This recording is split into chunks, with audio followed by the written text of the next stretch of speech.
बाणाई,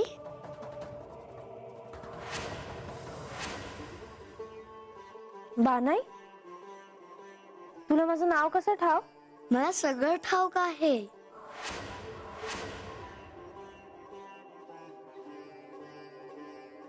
बाणाई, तुम्हाला ओळखलंस का? मी तुला आधीही भेटलो होतो. मी तुला भेटायला आलोय. मला भेटाया? पण मी आता तुला वस्तीवर आधी कधी बी बघितलं नाही. पण मी तुला ओळखतो. होय की? आत्ता आठवलं बघ मला. पर तू कोण हायस तरी कोण म्हणायचं? तुझ्या शंकांचं निरसन करणारा.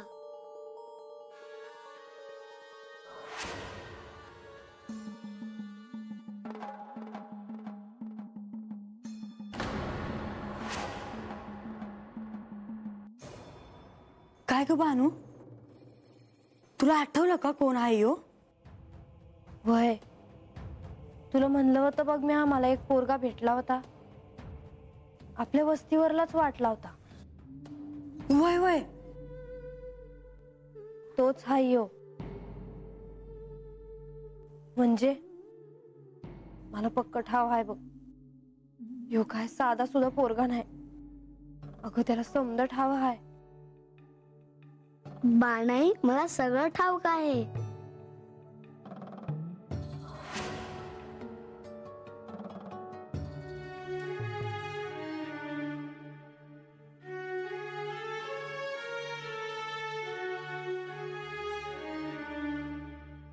देवा, आता जर तुमची आज्ञा असेल तर आपण आख्यानाला सुरुवात करूया. होय. मी जेजुरीचा प्रधान या नात्याने इथे जमलेल्या सगळ्या भक्तांना हे सांगू इच्छितो की आता नारद मुनी श्री खंडेरायांच्या अवतारावरच्या आख्यानाला सुरुवात करणार आहेत.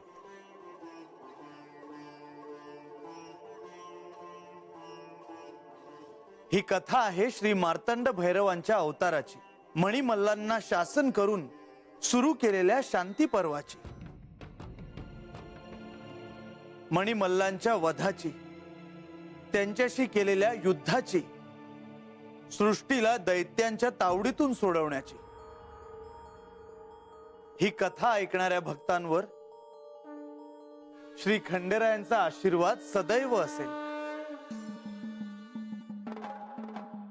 जे कोणी भक्तिपूर्वक ही कथा श्रवण करतील त्यांना धनधान्य, यश, ऐश्वर्य, कीर्ती, आरोग्य, ज्ञान, पुत्र पौत्र, सौख्य प्राप्त होईल.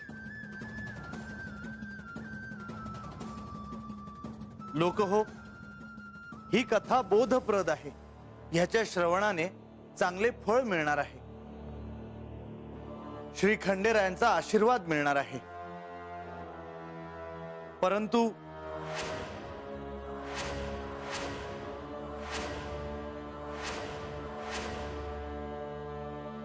परंतु ज्या क्षणी हे आख्यान संपेल त्या क्षणी ज्यांच्यावर आपण मनापासून प्रेम करतो, ज्यांची भक्ती करतो, ते साक्षात श्री खंडेराय त्यांच्या भूतलावरील अवतार कार्याची समाप्ती करून कैलासात निघून जाणार आहेत.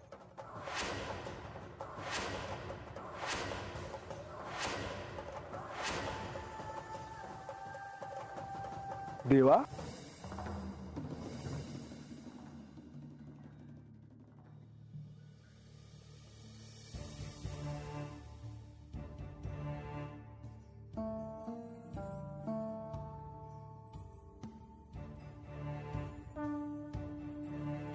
नंदी, मला ठाऊक आहे की हा क्षण अत्यंत भावूक आहे. पण भावनेच्या भरात असे काहीही बोलू नकोस ज्याने श्री म्हाळसादेवींना त्यांच्या गतजन्माचे स्मरण होईल. क्षमा असावी देवा. प्रधानजींचं बोलणं ऐकून मला राहवलं नाही, म्हणून मी आलो. हे मी काय ऐकतोय देवा? आपण आपले अवतार कार्य समाप्त करणार?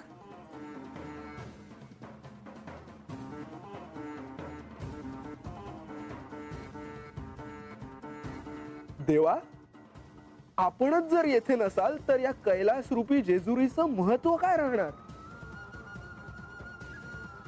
कोण येथे भक्तिभावाने भंडारा उधळणार? भक्तांच्या हाकेला ओ कोण देणार देवा?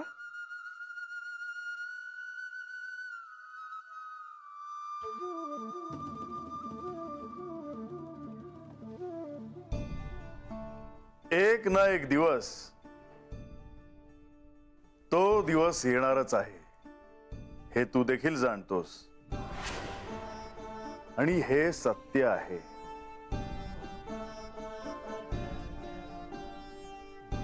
होय देवा, परंतु या भक्तांनी करायचे काय? कोणाकडे त्यांनी आशेने पाहायचे? या गडावर कोणाची मनोभावे पूजा करायची? आपल्या भक्तांना असं आपल्यापासून दूर करू नका.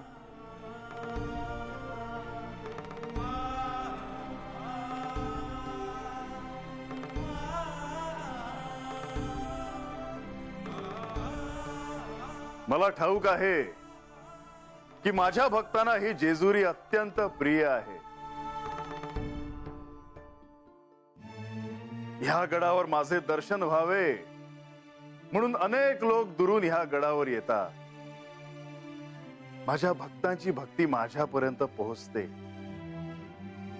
माझ्या भक्तांना कोणत्याही प्रकारचे दुःख झालेले मला पाहणार नाही.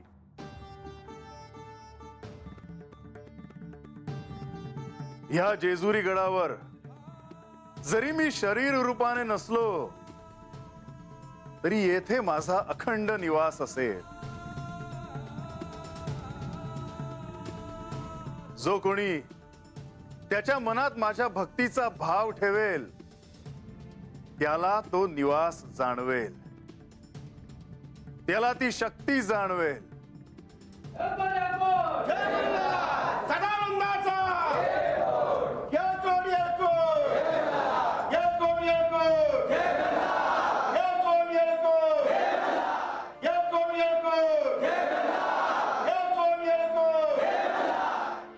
जो कोणी भक्ती भावाने मला भेटायला येईल त्याची ह्या शिवाशी निश्चितच गाठ पडेल.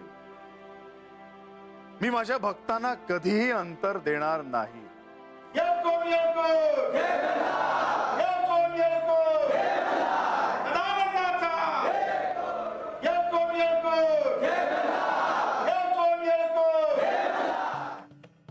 देवा, तुम्ही खरोखरच भक्तवत्सल आहात.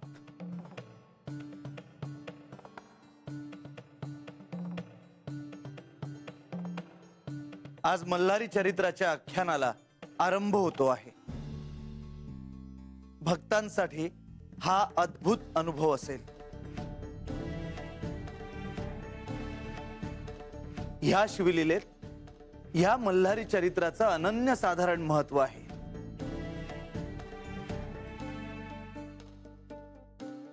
प्रधानजी, या आख्यानाच्या स्वरूपाविषयी पुन्हा सांगावे.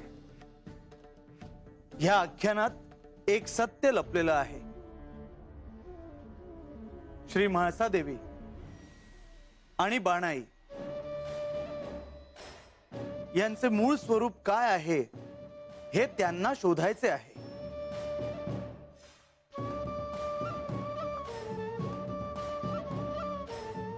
खर तर मनुष्याला मी कोण आहे हा प्रश्न जेव्हा पडतो तेव्हा त्याची आध्यात्मिक यात्रा सुरू होते.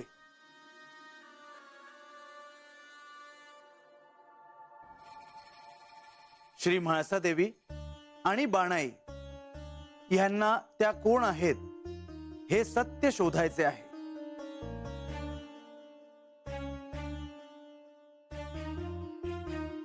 आणि जिला आपल्या मूळ स्वरूपाविषयी प्रथम कळेल तिच्या सोबत मी माझ्या मूळ स्थानी जाईन.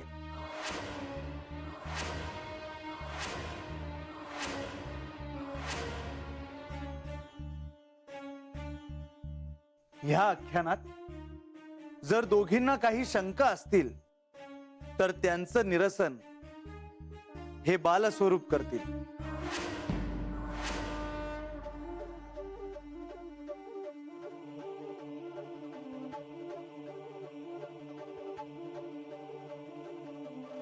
मुनिवर, आख्यानाला सुरुवात करा.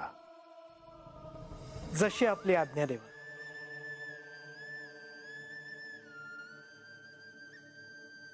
हे श्री गणेशा, तुझे स्मरण करून या मल्हारी चरित्राच्या आख्यानाला सुरुवात करतो आहे.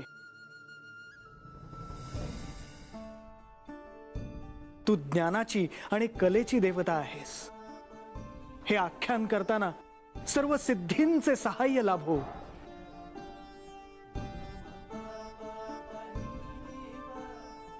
हे महागणपती, हे कार्य निर्विघ्नपणे पार पाडण्याचे दायित्व आता तुमचे आहे.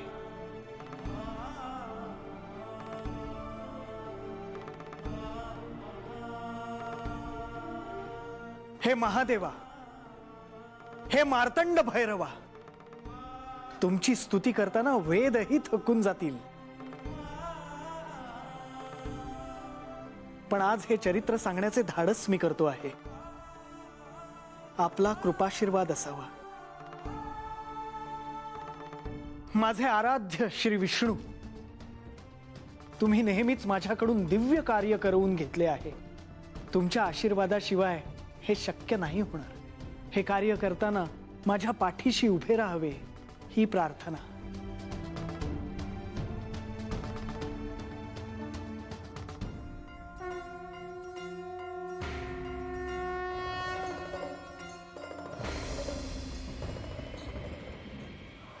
हे सप्तसागरांनो, तुम्ही जिथे असाल तिथे आपला प्रवाह न सोडता हे चरित्र श्रवण करा. हे वायू देवता, माझ्या मुखातून निघालेला प्रत्येक शब्द तुझ्या समवेत वाहून ने आणि या अवकाशात मिसळून जाऊ दे. सृष्टीच्या कानाकोपऱ्यात दडलेले अशुभ त्यामुळे नष्ट होईल. आकाशातले चंद्र, तारे, ग्रह, नक्षत्र, सूर्य, चेतना, शक्ती उत्सुकतेने या क्षणाची वाट पाहत होते. जेव्हा हे घडले तेव्हाही तुम्ही त्याचे साक्षी होता आणि आता जेव्हा हे कथन केले जात आहे तेव्हाही तुम्ही त्याचे साक्षी आहात. हे अग्निदेवता, हे ज्ञानकुंड प्रज्वलित करतो आहे. भविष्यात दिवटी बुद्धीच्या स्वरूपात हा यज्ञ तुम्हाला अखंड जागा ठेवायचा आहे. त्यासाठी सिद्ध व्हावे. हे धरित्री देवी, तुझ्या देहावर ही शब्दांची रांगोळी चितारतो आहे. त्याचा स्वीकार कर. मल्हारी चरित्र सांगण्याचा हा पहिला क्षण आहे.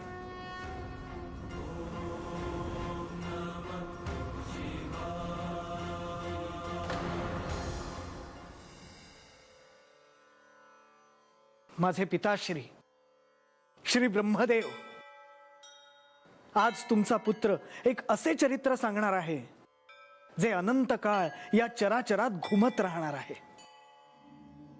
हे आदिशक्ती, हे महाकाली, हे महालक्ष्मी, हे महासरस्वती, तूच या चरित्राची अंतःप्रेरणा आहेस. तूच ऊर्जेचा मूळ स्रोत आहेस.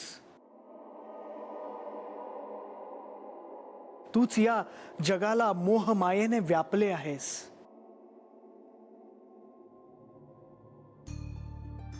आज या बालकाला प्रेमाने आशीर्वाद दे आणि हे कार्य करवून घे.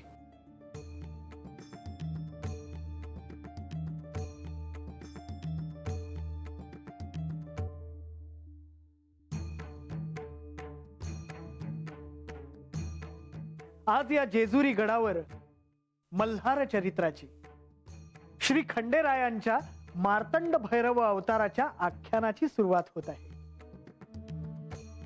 मणी आणि मल्लाचा वध करण्यासाठी महादेवांना श्री मार्तंड भैरवाचा अवतार धारण करावा लागला. पण या शिवलीलेची सुरुवात ही याही आधी कित्येक वर्षांपूर्वी सुरू झाली. कैक वर्षांपूर्वी, जेव्हा सर्व सृष्टीत जलाचे साम्राज्य होते, ही तेव्हाची गोष्ट आहे. तेव्हा भगवान श्री विष्णू आपल्या प्रिय अशा क्षीरसागरात शेषनागावर योगनिद्रेत होते. नारायण नारायण.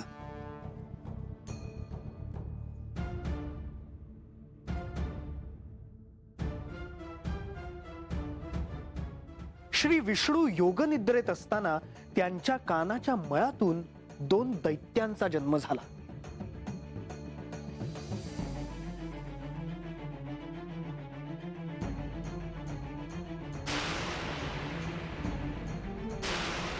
हे 2 दैत्य म्हणजेच मधु आणि कैटभ नामक महापराक्रमी असे दानव.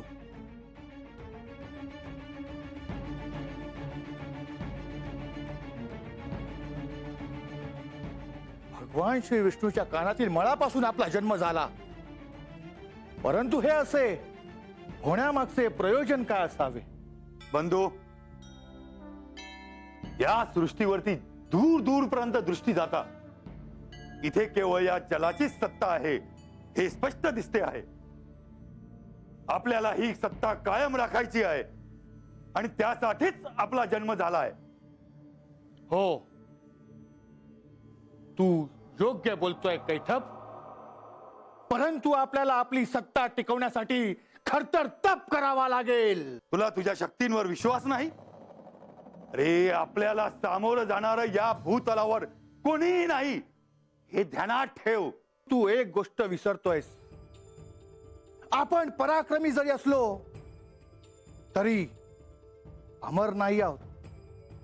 आपल्याला आपली सत्ता कायम टिकवायची असेल तर त्यासाठी मृत्यूला वश करावे लागेल. हो, हे मात्र खरे. आणि असे केल्याने आपल्याला या सृष्टीचे स्वामी होण्यापासून कोणीही अडवू शकणार नाही.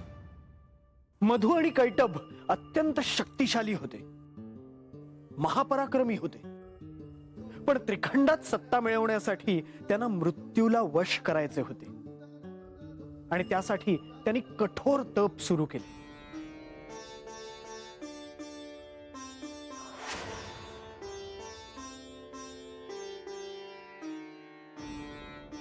मधु आणि कैटभ यांनी त्यांच्या तपाला सुरुवात केली. त्यावेळी त्रिमूर्ती त्यांच्या योगनिद्रेत होते. महाशक्तींमुळे हे सारे काही झाले आहे असा कयास बांधून त्यांनी आदिशक्तीला प्रसन्न करून घेण्यासाठी तप करायला सुरुवात केली. नारायण नारायण.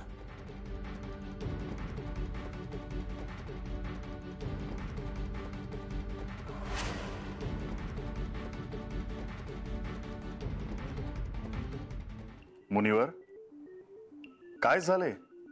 असे अचानक का थांबलात? देवा, इकडे असा एक भक्त आहे जो तिष्ठत उभा आहे.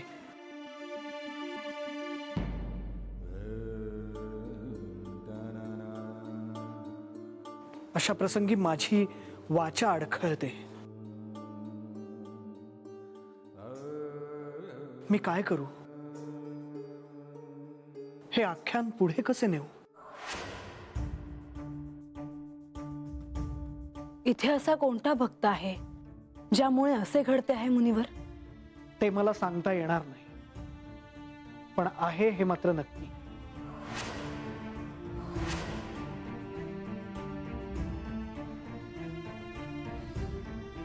म्हाळसा, तू सांगितल्याप्रमाणे बानूला स्थान दिले गेले आहे.